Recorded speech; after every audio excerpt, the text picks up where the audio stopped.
morning, good morning, good morning. It's your girl, Becky D. Live in the morning, 5 days a week at 7 a.m.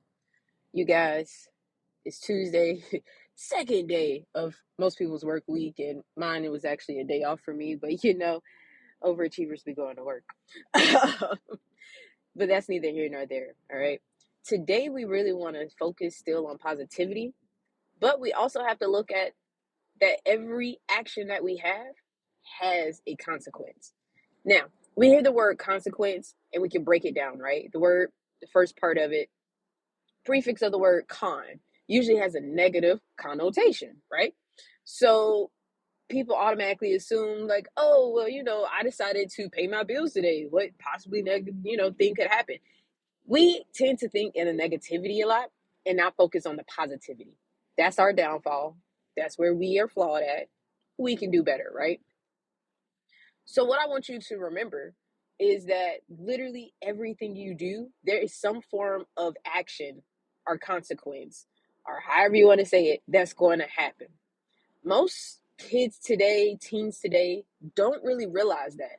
And I'm not sure why. Got to be honest there. But they don't understand that for everything you do, whether it's, you know, just simple, oh, I'm not going to take the trash out today, or, oh, well, I don't really care about blase blase. There is going to be some type of reaction, okay? I don't know if it's their nonchalantness or they're just not aware of their environment around them or what the case may be, but they have no clue today. They think that whenever they do something, they should always be rewarded, right? Oh, I just stole $200 from this store. I should be rewarded. That's not kind of how that works. There is going to be a negative action to that. It may not be immediately sometimes, but let's just say karma. Yeah, y'all know how that phrase go. So we got to remember that no matter what in life, whether good or bad, there's always going to be a consequence. Now, I always like to talk about personal because that's the way people learn, right? At least that's the way I learned growing up. That's exactly how I learned this phrase. Not because, school, for every action, there's opposite but equal reaction. No, no, no, no, no. For the simple fact that I have an older brother, okay? And his biggest thing was definitely, kind of that I'm gonna do what I want when I want kind of mentality. Not all the time. Like, he had a fairly good head on his shoulder, but he was just a teen rebellion, if you want to use that terminology. And so that started to cost him in the long run. So in his mindset, he's big bad man on campus. The parents are just there to pay the bills, right? What he failed to realize is that it's actually quite the opposite. He's the lowest on the totem pole, and the parents are the one paying the bills and make sure that he still eats and have a roof over his head. So I always like to talk about the tattoo that he got. So my parents, of course, because he was young, he was still in high school, and they kept telling him, no, we don't want you to get a tattoo. You don't need a tattoo. Why do you want a tattoo? All those questions. My brother, what does he do? One of his friends, or however that case may be, it wasn't done by a professional, let's just say it like that, says, hey, I can give you that tattoo. He gets the tattoo, right? He learns then that they have to heal, okay? My brother has never liked needles. Why would you get a tattoo? Okay? That is his only tattoo. Let's just end that story there. That is his only tattoo. Now, me personally, I've never had a problem with needles. In fact, they actually get a little nervous when I have to get a shot or I have to get blood drawn because my excitement to needles is a little scary. It's not that I have like a drug problem or anything. It's just that certain things give me a rush, and it's like I want to know more. I want to know why. It's just an exploration type of thing. There's nothing wrong with me. I don't have any medical conditions towards that. They say I'm completely fine. They just think it's weird. So me, I got my first tattoo, and the tattoo artist is there, and he was like, man, like, you kind of got this in a sensitive spot, and he's just going on and on. And he's just looking at me the whole time because it was a pretty sizable tattoo. And he's just looking and he's just looking. And he was like, yo, she's really not moving. She's not flinching. Like, what is wrong with this girl? Needless to say, he says I am welcome anytime to come back and get a tattoo because I have been his most calm patient. Okay, or not patient, but client. Um, he did my shoulder tattoo literally in like 2 minutes. It felt like because he could just go straight through. It wasn't no breaks needed or anything like that. It's just like, no, dude, like let's do it.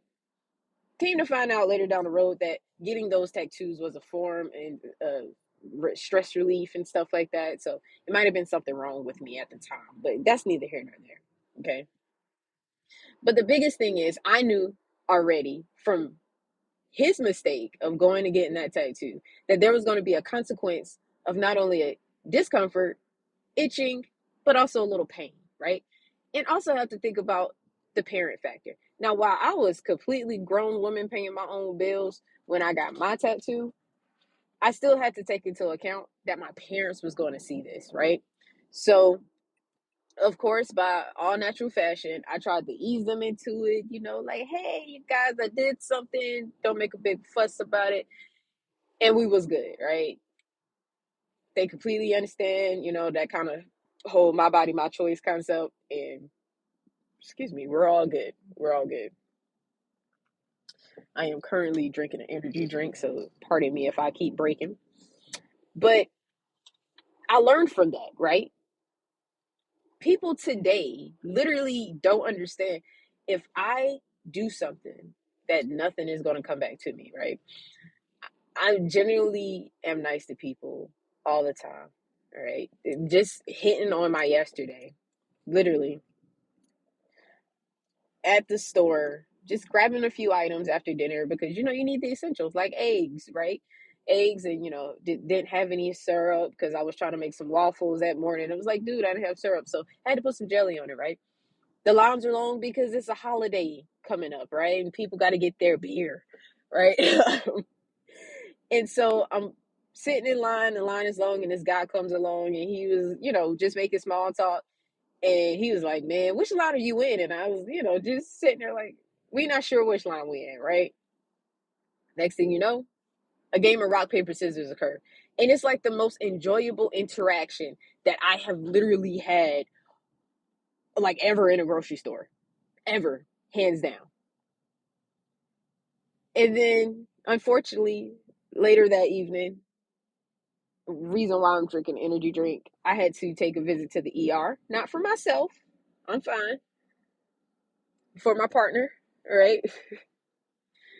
Someone thought that they were invincible and could just grab sharp objects, sliced open the hand, right? But the staff there returned the kindness and the ah, genuine good hospitality that, that good humor back to us that we have been receiving and given all day. And it was just such good energy, right? You got to look at these things more than just, oh, if I pay $100, I'm gonna get $100 back. No, what about your energy, man? If I keep putting good energy into this, I am destined to get good energy back, right? Keep looking at life as what I put out is eventually what I'm going to get back in. Okay.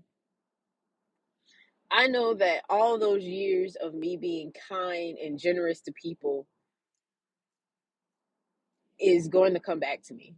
I don't know how, I don't know when, I don't even know what it's going to look like. Okay.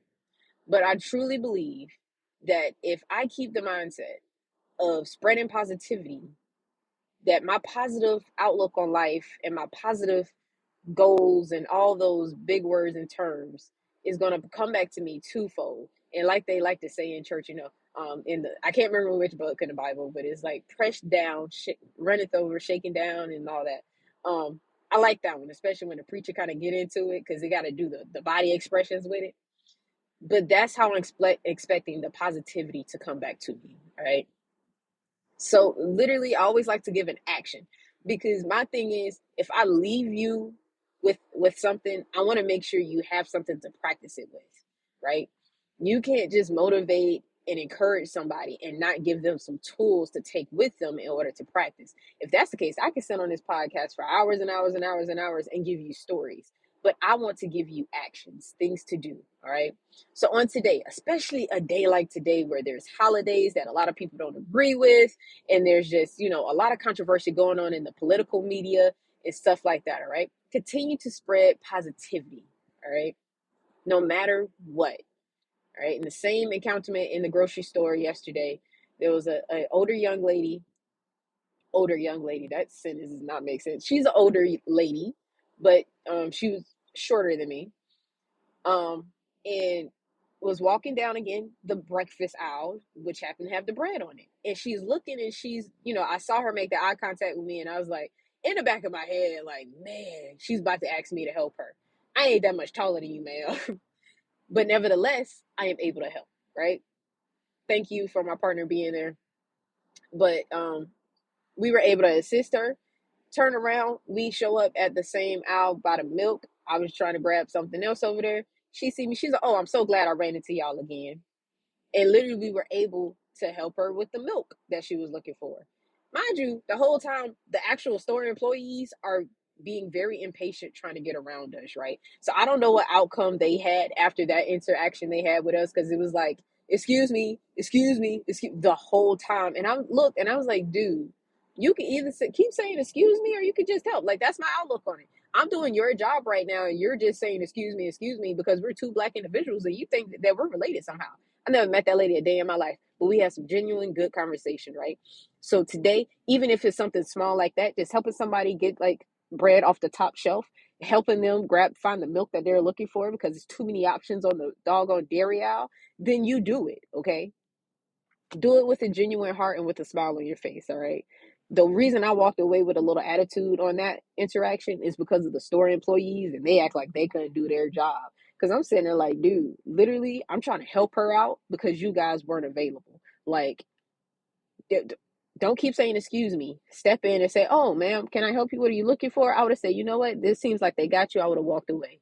But the thing is, you can't keep looking at life with a negative lens. You got to look at it with that positive view and mindset, and continue to just leave an open heart so that you're able to accept the blessings and the things that are naturally supposed to come your way. All right.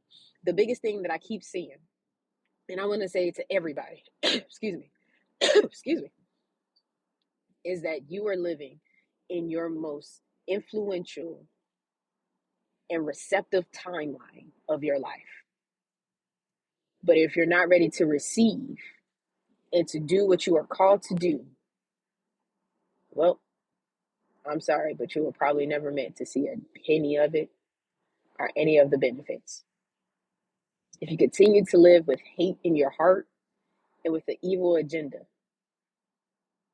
while you think you are getting far in life, you are actually holding yourself back even more. So remember, every action has a consequence, no matter what it is, good or bad. And today, you're going to just sprinkle out a little bit more of positivity until it becomes a part of your genuine mindset.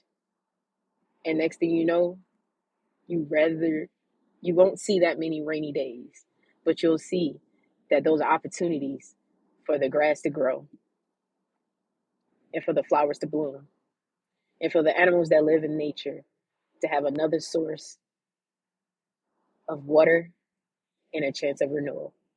You guys, my name is Becky D with Becky D in the morning, and I will definitely be talking with you all tomorrow morning.